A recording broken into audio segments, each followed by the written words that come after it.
Everybody say, praise the Lord. Let us open our Bible on Psalms 116, verse 16. Praise the Lord. O Lord, truly I am thy servant. I am thy servant and the son of thine handmaid. Thou hast loosed my bonds. Yes.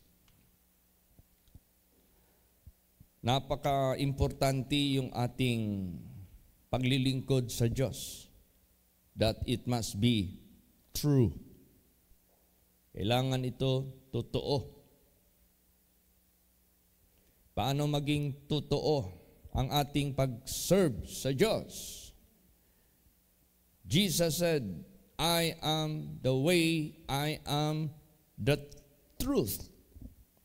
O ibig sabihin yan, truth from the word of true, truth being true. So, sabi dito, O Lord, truly, I am thy servant. I am thy servant, the son of thine handmaid. Thou hast loosed my bands. Yan ang unang ginawa ng Diyos sa atin bago tayo naging servant niya. He loosed our bands. Yung mga talikala ng ating buhay, talikala ng kadiliman, talikala ng kasinungalingan ni Satanas, talikala ng kasalanan, lahat ng mga bagay-bagay na ginawa ni Satanas sa buhay natin. Ginapos niya tayo. Ginawa niya tayong mga prisoners. Kaya nga si Lucifer, sinabi dyan, he will never lose or set free his prisoners. So before we are prisoners. But now, to God be the glory, we are free dahil binasag, biniak ng Diyos. Sinira ng Diyos yung talikala na yan. Now we become servants of God. Now, kung tayo ay mga servants of God, we must be true servant of God. Praise the Lord. So, to become a true servant of God, do not ever, wag mo talagang gawin your own way, yung sarili mong pamamaraan. Kailangan natin tingnan ng mabuti ang ating master. Alam mo yung master? Di ba? Merong master ng kung fu, master ng karate. Pag sinabing master, siya yung nagtuturo. Matututo ka by him, by the master. Now, si Jesus yung master natin. Siya yung pumunta dito to serve us. Siya yung servant of God na nag-serve sa tao. Siya yung master. Siya yung magtuturo sa atin. Praise the Lord. Ngayon, wala na siya dito sa mundo physically. Mag-serve tayo sa Diyos. So, siya yung master natin. Siya yung magtuturo how we serve Him for the people. How we serve Him for the benefit of the people of the world. Kaya, kung mag-serve tayo sa ating Panginoong Diyos, sundin natin yung kanyang turo. Unang-una, He is not a sinner. O ikaw, di ka rin na dapat maging sinner. Ibig sabihin yan, hindi ka maging manggagawa ng paglapastangan sa kautusan ng Diyos. Ano pa? He is holy. So, you must be holy also. You must be humble as He is humble. Lahat ng karakteristik ni Jesus Christ, siya yung master natin. Siya yung sundin natin. Hindi kayo nagsiserve ka sa Diyos. Ano ka pala? Mapagsamantala. Kung lalaki ka, sinasamantala mo yung mga babaeng inosente. Nagsiserve ka sa Diyos, yung pala, ginagamit mo lang yung Word of God for your personal interest. Mapasunod mo lang yung mga tao for your own interest. Pero yung interest ng mga tao na maligtas sila, you don't care for them. Oh, di ba? So, ibig sabihin yan, if you want to be a true servant, it must be by the Master, by Jesus Christ. Sundin natin siya. Kaya nga may sinabi si Jesus, if you want to serve me, basahin natin. John 12:26. Praise the Lord. If any man serve me, let him follow me. And where I am, there shall also my servant be. If any man serve me, him will my Father honor. Yan. Siya yung pinaka-legit na master sa lahat ng mga tao na gustong mag-serve sa buhay na Diyos. If any man, wala siyang pinipiling kulay, wala siyang pinipili na gender, wala siyang pinipili na sino man sa sanglibutang ito. If any man serve me, let him follow me. I will teach them. I will instruct them. I will guide them. I will show the way. Siya ang sundin natin. Wala, hindi nagloko si Jesus dito sa Bible. Never. Sinamantala niya ang mga tao sa sanglibutang ito. Never niyang niloko ang mga tao sa sanglibutang ito. Never. And where I am, there shall also my servant be. This is the great reward. Eh, nandun siya sa langit, doon ka rin. Jesus said, in my Father's house are many mansions, and if it were not so, I would have told you. For I go and prepare a place for you, so that where I am, there ye may be also. He is now in heaven. Doon ka rin papunta.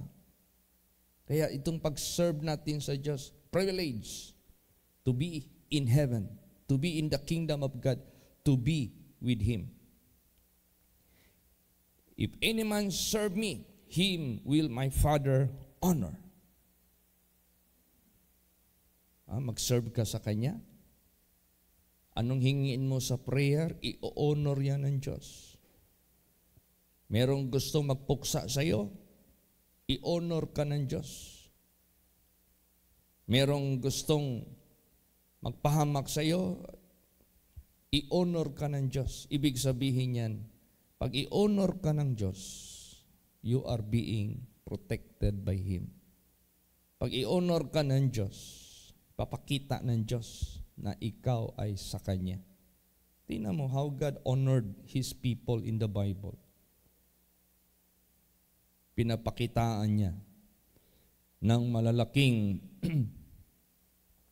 matatawag nating miracle, malaking impossible na bagay para sa tao, ginawa niyang possible, na ang tao magsabi na only God can do it to someone. If it is not of God, this can never be done. Di ba yan yung lumabas sa bibig ni King Nebuchadnezzar? There is no such God that can do this to a person na tinapon sa apoy, hindi nasunog. There is no other God can do this except the God of Shadrach, Meshach, and Abednego. God honored them. Praise the Lord. Because they serve God. How they serve God? They follow God. Not to worship any idols. They follow God. They obey God. Praise the Lord. So ganun din sa buhay natin. Be a truthful servant of God. So, tayo nagsiserve kay Jesus Christ.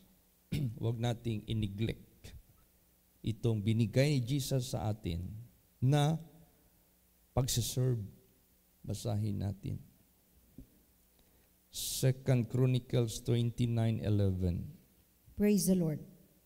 My sons, be not now negligent, for the Lord hath chosen you to stand before him, to serve him, and that ye should minister unto him and burn incense. Yan. My sons, be not now negligent, for the Lord hath chosen you to stand before him, to serve him. So you are servant of God. And that ye should minister unto him. Mag-serve ka, mag-minister ka doon sa Kanya, sa Panginoong Diyos. And burn incense. Ano yung burn incense? Magsunog ka ng pabango. Ang ginagamit noon ng Old Testament na pabango, na ginagawa ng mga Levites, ginagawa ng mga priest dito sa tabernakulo, merong klaseng kahoy. Siguro may dagta yan. Pag sinunog mo yan, ang bango. Di ba? Yung mga perfume, ang iba dyan, kinukuha sa mga kahoy. Merong kahoy na mahal. Yung tinatawag nilang, yung itim ang kulay sa loob. Mahal ang kilo. Anong purpose niyan? Panggatong, matagal maubos? Hindi. Anong purpose niyan? Para pang furniture? Hindi. Kasi very rare. Maliit lang, hindi mo yan basta-basta makita. Makita mo man yan doon sa mga matatagal ng kahoy na tumubo. Hindi naman masyado malaki. Merong tawag dyan. Alam mo ang purpose niyan? Ginagawang pabango. Ginagawang pabango. Kasi matagal nawawala yung kanyang samyong. Kahoy yan. Kaya, ano ibig sabihin nitong burn incense? Pabango. Alam mo yung nangyari sa panahon ni Noah? After the flood, patay lahat ang mga tao, sila lang nabuhay. Anong ginawa ni Noah? Gumawa siya ng altar to honor God. Ano ang effect sa Diyos sa ginawa ni Noah? Basahin natin. Genesis 8:20 and 21. Praise the Lord. And Noah builded an altar unto the Lord, and took of every clean beast and of every clean fowl, and offered burnt offerings on the altar. And the Lord smelled a sweet savor. And the Lord said in his heart, I will not again curse the ground anymore for man's sake. For the imagination of man's heart is evil from his youth. Neither will I again smite any more everything living as I have done. Yan. Burn incense. This is like offering a burnt offering. Burnt offering and burning incense, this is the prayer. Dumating doon sa langit. Anong impact doon sa langit sa ginawa ni Noah? Sweet smelling savor. Alam mo ang tao pag nakaamoy ng pabango, masaya ka. Komportable ka. Feel mo yung pleasure na ang sarap pakiramdam mo. Ganon din sa Diyos. And the Lord smelled a sweet savor. And the Lord said in his heart, I will not again curse the ground anymore. For man's sake, for the imagination of man's heart is evil from his youth. Neither will I again smite any more everything living as I have done. So, merong system na ginawa dito sa lupa na nakapag-please sa Diyos para gagawa ng kabutihan sa tao at hindi na masama. So ngayon din sa buhay natin, do not neglect to burn offering or to burn incense as servants of God. And that is our intercessory prayers. Praise the Lord. Mag-intercede tayo sa mga tao. Mag-pray tayo sa mga tao.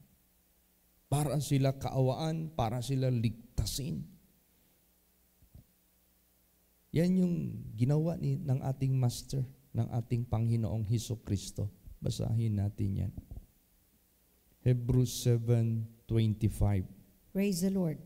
Wherefore, he is able also to save them to the uttermost that come unto God by him, seeing he ever liveth to make intercession for them. Yan. Wherefore he is able to save them to the uttermost that come unto God by him, seeing he ever liveth to make intercession for them. Kaya itong ating pagsiserve sa ating Panginoong Diyos, do not be negligence to minister, to serve in the tabernacle, in the temple, to burn incense. So what is tabernacle? Represents an individuals, people. Serve the people and pray and make intercessory prayer for them. When God smell it as a sweet smelling savor, He will be well pleased. Not to curse, not to put them into miserable status, but to be merciful and to spare them. Pero si Jesus Christ na gumawa iyan, hindi basta-basta yung ginawa niya muna dito sa lupa. As an example sa buhay natin, bago tayo makapag-serve sa Diyos, you cannot serve God without freedom from sin. Praise the Lord. Kaya nga sabi nga ni David, I am truly your servant. You loose my bands. Hindi pwede na magsiserve ka sa ating Panginoong Diyos. Tapos ginagapos ka ni Satanas sa paggawa ng mga kasalanan, ng mga kalokohan. Tapos magpipray ka sa Diyos for the benefit, for the salvation of the soul of people, na kung saan ikaw mismo nandyan sa kapahamakan, ikaw mismo nandyan sa talikala, ikaw mismo nandyan sa kasamaan. You are not the legit servant of God. You are not truly the servant of God because you are not being loose from your bands. Kaya you cannot mix iniquity and righteousness of God and you serve God. Kaya nga tinan mo yung sinabihan dito sa nakikita ng Diyos sa future. Many will say unto me, Lord, Lord, I serve you. But I will say against them, I do not know you, you workers of iniquity. Ibig sabihin niyan, these are the servants of God, kuno, who serve falsely. False yung pagsiserve nila sa ating Panginoong Diyos. Why? Because they did not follow the Master. Kaya tayo sa buhay natin, if ever we serve God, we have to follow Him. Praise the Lord. Jesus said, if any man serve me, let him follow me. Si Jesus ang sundin natin para maging legit tayo na mga servants of God. It doesn't matter who you are in the part of the body of Christ as long as you serve God.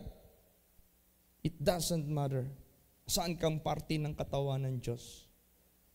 The body of Christ cannot be separated from its members. You are together with all parts of the member of the body of Christ.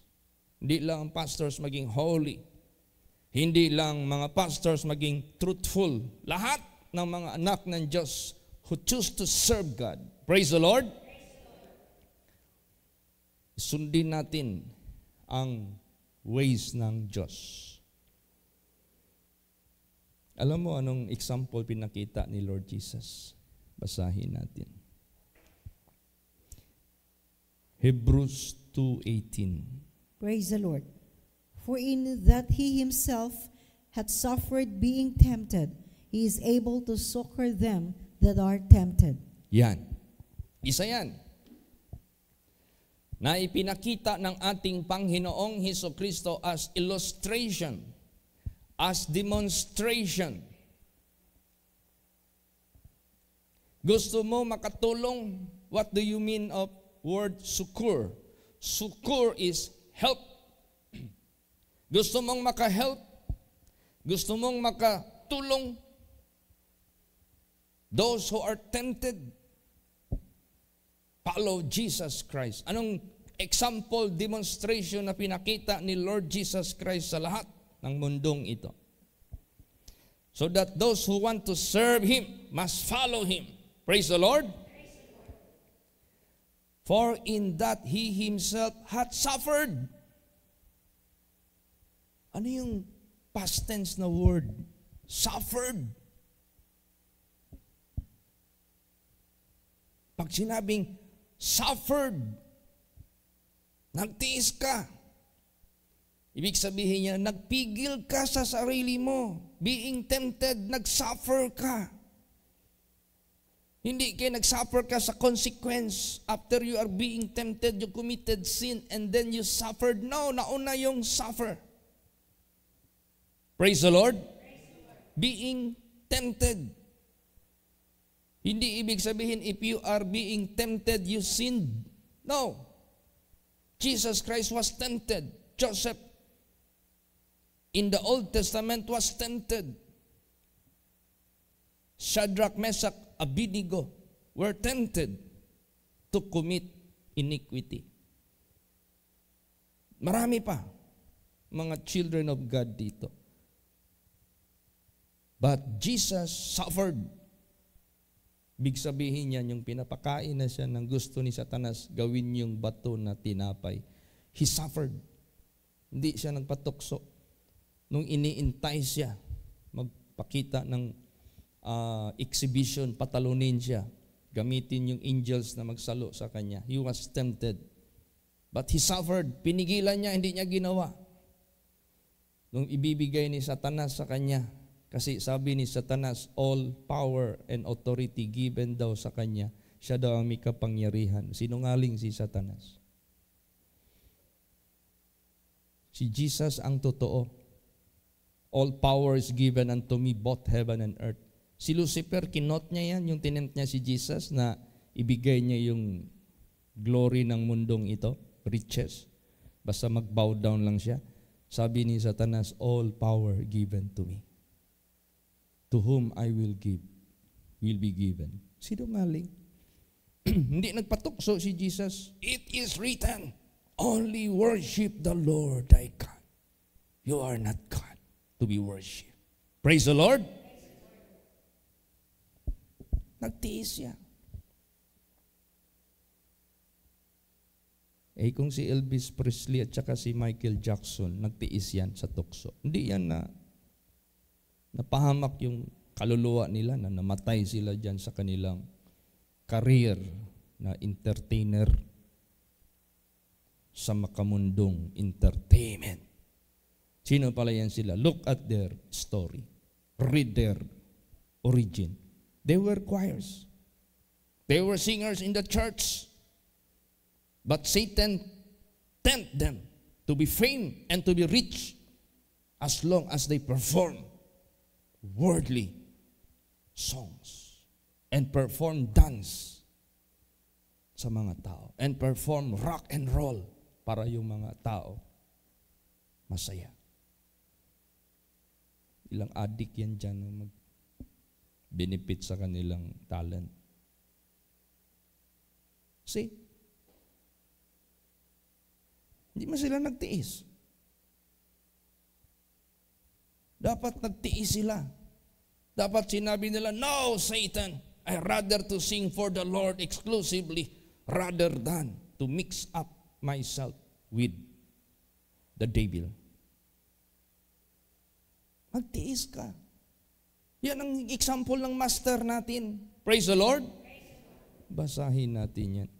1 Peter 4:1 and 2. Praise the Lord. For as much then as Christ had suffered for us in the flesh, arm yourselves likewise with the same mind. For he that had suffered in the flesh had ceased from sin, that he no longer should live the rest of his time in the flesh to the lust of men, but to the will of God. Yan.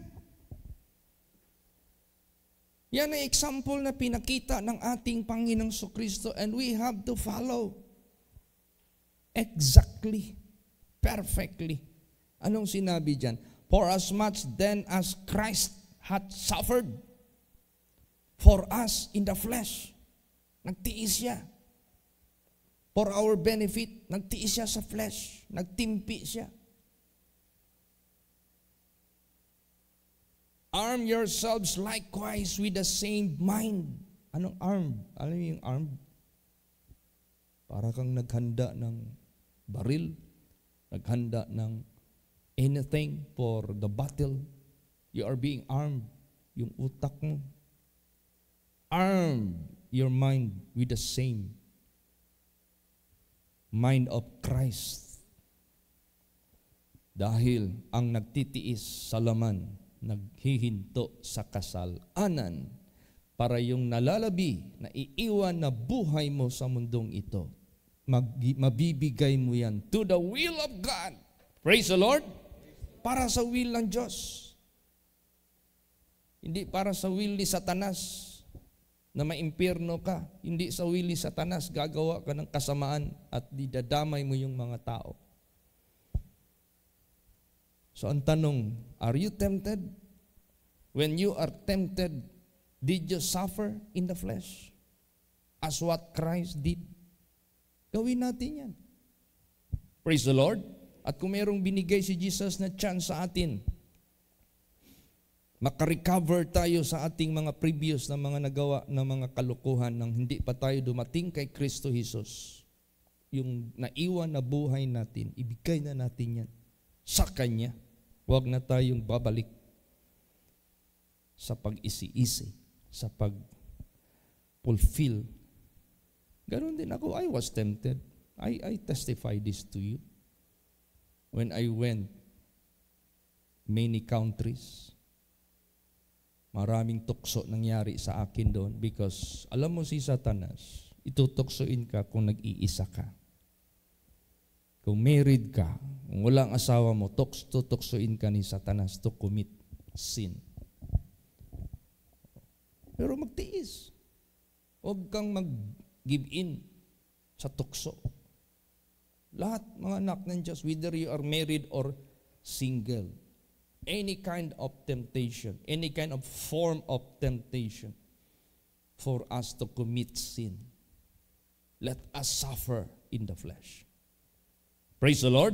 No, magtiis tayo sa laman. Para maging servant of God ka, you are loose from your bonds. Di ka na nagapos sa kasalanan. So, ano ang dapat gagawin natin to make us as Christ? Basahin natin. Romans 6:11. Praise the Lord. Likewise, reckon ye also yourselves to be dead indeed unto sin, but alive unto God through Jesus Christ our Lord. Yan, kahit buhay pa tayo ngayon, kahit buhay pa tayo sa laman, i-reckon natin. Anong reckon? I-consider natin na tayo lahat patay na. Talaga. Talaga? Yes, talaga. Hindi yan laro-laro, hindi yan biro-biro, hindi yan pakunwari. Talaga? Yes, talaga. Indeed. Unto sin. Patay ka na indeed unto sin. But alive unto God. Through Christ Jesus our Lord. Buhay tayo dyan sa Panginoon para maging servants ng Diyos. Praise the Lord. Para maging servants ng Diyos. Para tayo yung in Christ stead. Imbis si Jesus babalik uli sa flesh para mag-win ng mga unjust, mag-win ng mga sinners, tayo ang gagawa niyan. But you must be loose from your bonds first. You must be dead indeed unto sin and alive unto God, to serve God for the benefit of the sinners. Nawaligtas sila. Basahin natin yan. 1 Peter 3:18. Praise the Lord. For Christ also at once suffered for sins, the just for the unjust, that he might bring us to God, being put to death in the flesh, but quickened by the Spirit. Yan. Nagtiis si Kristo bilang just, bilang ganap, bilang righteous, bilang holy, bilang sinless, for the unjust. Ang purpose noon, nagtiis siya sa laman para maging just, para sa benefit ng mga unjust. Benefit ng mga sinners. For what purpose? That He might bring us to God. Para madala niya tayo sa Diyos. Mabalik niya tayo sa Diyos. Praise the Lord. Being put to death in the flesh, but quickened by the Spirit. Paano nakapag-serve si Jesus Christ after His death? Being put to death. Yung flesh niya, pinatay niya ito. Hindi ito after crucifixion. Iba rin yung crucifixion, iba rin yung resurrection. Pero nung nabubuhay pa si Jesus Christ, yung laman niya, pinatay niya. Nag-suffer siya. And quickened by the Spirit. Anong quickened by the Spirit? Powered by the Spirit of God to do the works of God. Kaya ganun tayo. Pagpatay na tayo sa flesh, sa laman, sa kasalanan, we are quickened by the Spirit of God, by the power of God to serve God, being just for the unjust, that we may bring them unto God also. Praise the Lord. Yan ang totoong servant of God. Loose from bonds. Kaya, therefore, let us be truthful, serving God. Para pagdating ng panahon ng Recognition Day. Sa lahat ng paaralan, mayroon tinatawag na Recognition Day. Bakit? Lahat ng mga pinakita mo sa school during school time, i-recognize yan. If you have done that is good, i-recognize ka.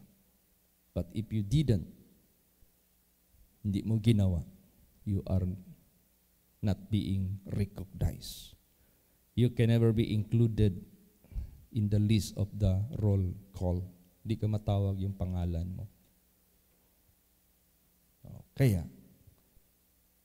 ganun sa buhay natin. May panahon na kung ikaw nag-serve sa Diyos truthfully, i-recognize ka ng Diyos. Welcome, thou good and faithful servant.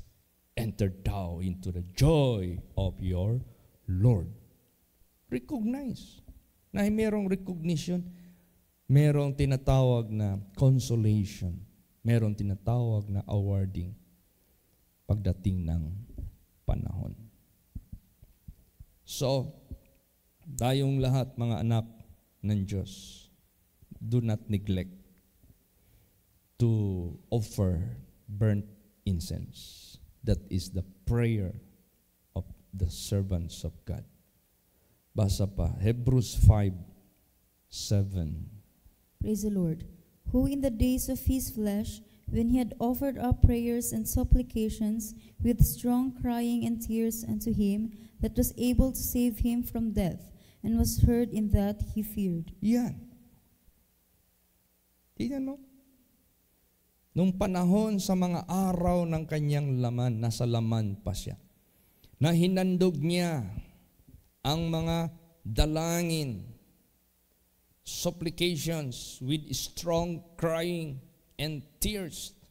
Nangyari ito doon sa Garden of Gethsemane. Unto him that was able to save him from death. Why death? If you disobey God, you commit sin. Death yan. Iniyak niya yan doon sa Garden at Gethsemane, Lord, not now. Let this cup pass from me. Ayaw niyang sumunod sa will of God. Binawi niya, Lord, not my will be done, but as your will, as thou wilt. Doon niya napagtagumpayan ang kamatayan. Praise the Lord. Not the death of His crucifixion, but the death of the disobedient Son of God. Natagumpayan niya yun. Kaya tayo, pag hindi natin napagtagumpayan na maging disobedient tayo, death yan. The wages of sin is death. Pagtagumpayan natin yan, ginawa yan ni Jesus, tularan natin si Lord Jesus. Praise the Lord. Kaya sabi ni Lord Jesus Christ, watch and pray that you enter not into temptation. The spirit is willing, but the flesh is weak. I know what part of your body is weak. So you have to watch and pray so that your spirit who is willing can fulfill the will of God. Not the flesh will fulfill the lust of his flesh, which is disobedience to God.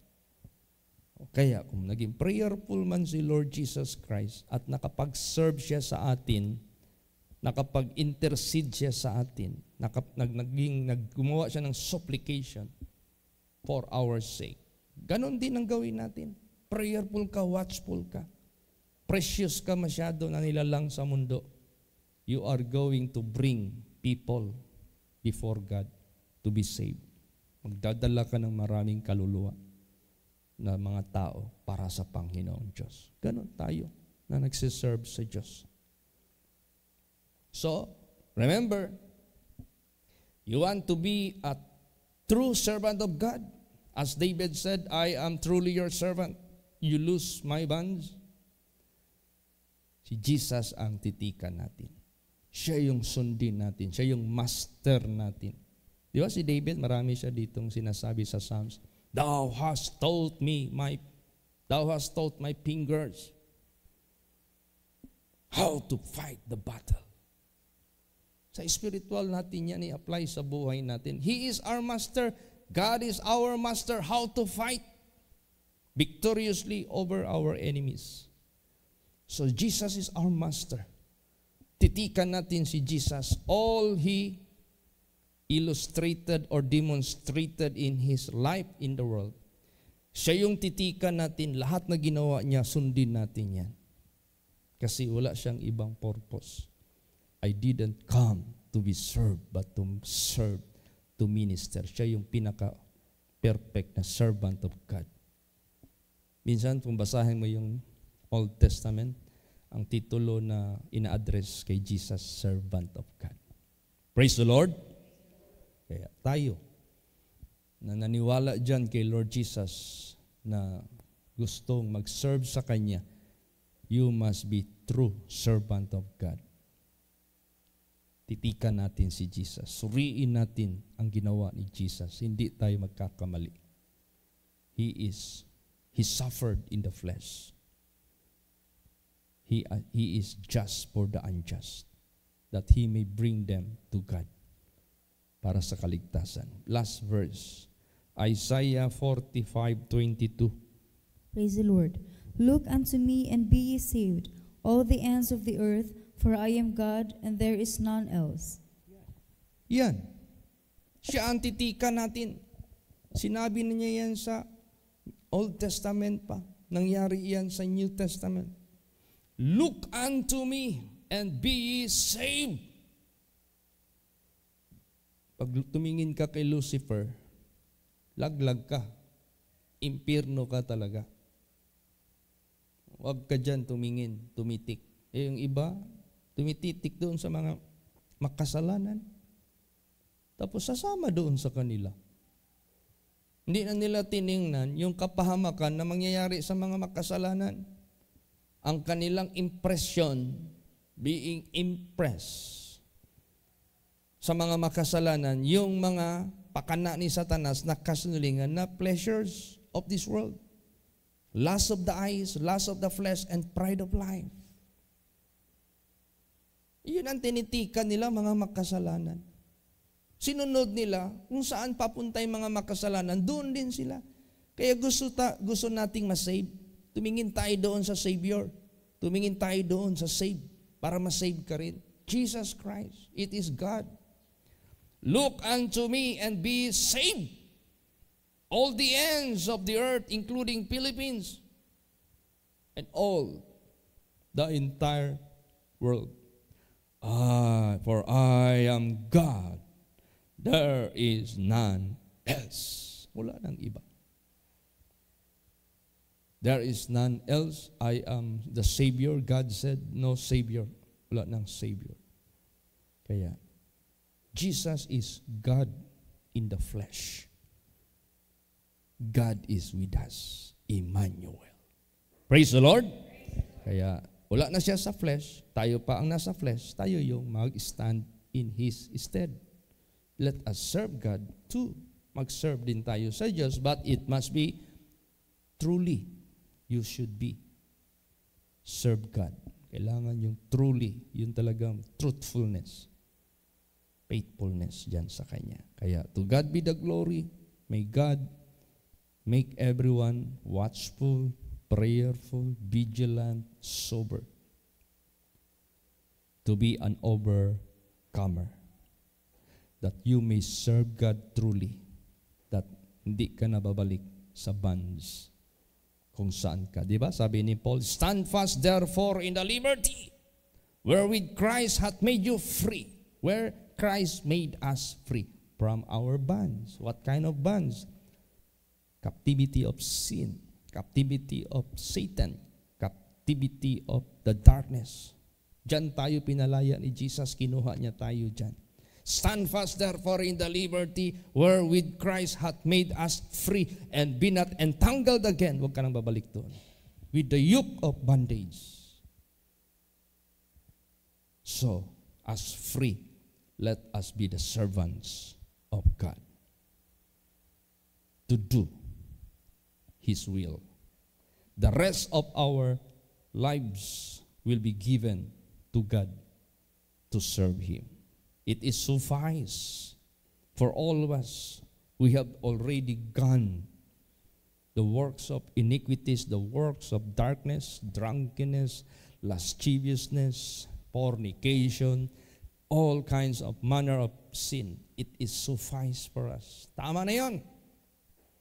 Ibigay na natin yung naiwan pang buhay para sa will of God. Kaya be a true servant of God. Para tayo maging kasapi niya. At time will come, He will recognize this. Pagdating ng panahon. Kaya asaan man tayo, paano man tayo gagamitin ng Diyos, we do not know yet. Ano mang maitulong natin sa paggawa ng gawain ng Diyos, we don't know yet. But one thing we know, through Him and by Him and to Him, magagawa natin ang lahat. Praise the Lord! Magsitayo po ang lahat. Let us all pray. Hallelujah.